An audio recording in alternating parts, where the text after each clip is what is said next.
নমস্কাৰ বন্ধু বান্ধৱীসকল আছামিজ ইডুহাব নামৰ ইউটিউব চেনেললৈ আপোনাক স্বাগতম জনাইছোঁ। বন্ধু বান্ধৱীসকল আজি আমি সাধাৰণ জ্ঞানৰ কেইটামান অতি গুৰুত্বপূৰ্ণ প্ৰশ্ন লৈ আহিছোঁ। যিকেইটা প্ৰশ্ন আপোনাৰ আগন্তুক প্ৰতিযোগিতামূলক পৰীক্ষা যেনে Assam police SI, AB, UB, APSC আদিৰ দৰে পৰীক্ষাসমূহত নিশ্চয় সহায়ক হ'ব। সেয়েহে ভিডিঅ'টো স্ক্ৰিপ্ট নকৰি শেষলৈকে চাব। আজিৰ এই ভিডিঅ'টোত আপোনালোকৰ বাবে এটা প্ৰশ্ন লৈ আহিছোঁ। সেই প্ৰশ্নটোৰ শুদ্ধ উত্তৰ আপোনালোক সকলোৱে মোক কমেণ্ট কৰি জনাব বুলি আশা ৰাখিলোঁ। বন্ধু বান্ধৱীসকল আপোনালোকে যদি মোৰ চেনেলটো এতিয়াও ছাবস্ক্ৰাইব কৰা নাই নিশ্চয় ছাবস্ক্ৰাইব কৰি ল'ব আৰু কাষতে থকা বেল আইকনটো বজাই ল'ব যাতে এনেধৰণৰ শিক্ষামূলক অতি গুৰুত্বপূৰ্ণ ভিডিঅ'সমূহ মই আপলোড দিয়াৰ লগে লগে আপুনি নটিফিকেশ্যন পায়। আহক এতিয়া আমি আজিৰ প্ৰশ্নসমূহ আলোচনা কৰোঁ। আজিৰ প্ৰথম প্ৰশ্নটো অসমীয়া চুটিগল্পৰ জনক কোন? ইয়াৰ উত্তৰটো হৈছে ৰসৰাজ লক্ষ্মীনাথ বেজবৰুৱা।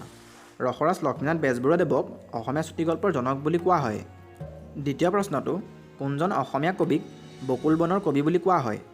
ইয়াৰ উত্তৰটো হৈছে আনন্দ চন্দ্ৰ বৰুৱা। 3 নম্বৰ স্থানৰ প্ৰশ্নটো হীৰেণ ভট্টাচাৰ্যদেৱক কি কবি বুলি জনা যায়? ইয়াৰ উত্তৰটো হৈছে হীৰেণ ভট্টাচাৰ্যদেৱক সুগন্ধি পখিলাৰ কবি বুলি জনা যায়। ইয়াৰ পিছৰ প্ৰশ্নটো কোন চনত পৃথিৱীৰ সৰ্ববৃহৎ নদীদ্বীপ মাজুলীক অসম চৰকাৰে জিলা হিচাপে ঘোষণা কৰে? ইয়াৰ উত্তৰটো হৈছে 2016 চন।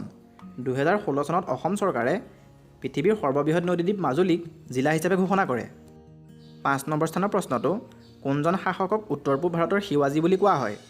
ইয়াৰ উত্তৰটো হৈছে ৰুদ্ৰসিংহ। ৰুদ্ৰসিংহক উত্তৰ পূব ভাৰতৰ শিৱাজী বুলি কোৱা হয়। ইয়াৰ পিছৰ প্ৰশ্নটো শিৱদৌল কোনগৰাকী আহোমৰ ৰাণীয়ে নিৰ্মাণ কৰিছিল? ইয়াৰ উত্তৰটো হৈছে শিৱদৌল ফুলেশ্বৰীয়ে নিৰ্মাণ কৰিছিল।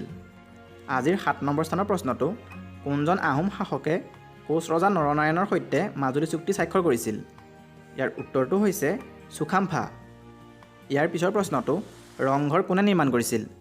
ইয়াৰ উত্তৰটো হৈছে ৰংঘৰ স্বৰ্গদেউ প্ৰমত্ত সিংহই নিৰ্মাণ কৰিছিল। নেক্সট কুৱেশ্যন অসমৰ কোনটো নাচ ভাৰতীয় ক্লাছিকেল নাচ বুলি ধৰা হয়? ইয়াৰ উত্তৰটো হৈছে অসমৰ সত্ৰীয়া নৃত্যক ভাৰতীয় ক্লাছিকেল নাচ বুলি ধৰা হয়। 10 নম্বৰ স্থানৰ প্ৰশ্নটো ভাৰতৰ কোনখন ৰাজ্যত সকলোতকৈ ৰাস্তাৰ দৈৰ্ঘ্য বেছি? ইয়াৰ উত্তৰটো হৈছে মহাৰাষ্ট্ৰ। ইয়াৰ পিছৰ প্ৰশ্নটো ভাৰতৰ নদীত থকা ৰাষ্ট্ৰীয় প্ৰাণী কি? ইয়াৰ উত্তৰটো হৈছে ৰিভাৰ ডলফিন। আজিৰ 12 নম্বৰ স্থানৰ প্ৰশ্নটো চাৰ্ক ডিজাষ্টাৰ মেনেজমেণ্ট চেণ্টাৰ ক'ত অৱস্থিত? ইয়াৰ উত্তৰটো হৈছে চাৰ্ক ডিজাষ্টাৰ মেনেজমেণ্ট চেণ্টাৰ ভাৰতবৰ্ষৰ নতুন দিল্লীত অৱস্থিত। ইয়াৰ পিছৰ প্ৰশ্নটো ভাৰতৰ সকলোতকৈ জনসংখ্যা কম থকা ৰাজ্য কি? ইয়াৰ উত্তৰটো হৈছে ছিকিম। ছিকিম হৈছে ভাৰতৰ সকলোতকৈ কম জনসংখ্যা থকা ৰাজ্য। 14 নম্বৰ স্থানৰ প্ৰশ্নটো পৃথিৱীৰ সকলোতকৈ বেছি চাউল উৎপাদন কৰা দেশ কি? ইয়াৰ উত্তৰটো হৈছে চীন। চীন হৈছে পৃথিৱীৰ সকলোতকৈ বেছি চাউল উৎপাদনকাৰী দেশ।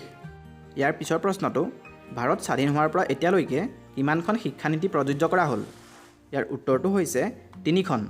ভাৰত স্বাধীন হোৱাৰ পৰা বৰ্তমানলৈকে 3খন শিক্ষানীতি প্ৰযোজ্য কৰা হ'ল। বন্ধু বান্ধৱীসকল আজি আপোনালোকৰ বাবে লৈ অনা প্ৰশ্নটো হৈছে মৌন ওঁঠ মুখৰ হৃদয় নামৰ উপন্যাসখনৰ লিখক কোন? ইয়াৰ শুদ্ধ উত্তৰটো আপোনালোকে মোক কমেণ্ট কৰি জনাব। শুদ্ধ উত্তৰ দিয়া প্ৰথম 10 গৰাকীৰ নাম আমি ইয়াৰ পিছৰ ভিডিঅ'ত প্ৰকাশ কৰিম। ভিডিঅ'টো যদি চাই ভাল পালে লাইক, শ্বেয়াৰ আৰু কমেণ্ট কৰাৰ লগতে ছাবস্ক্ৰাইব কৰিব নাপাহৰিব। ধন্যবাদ।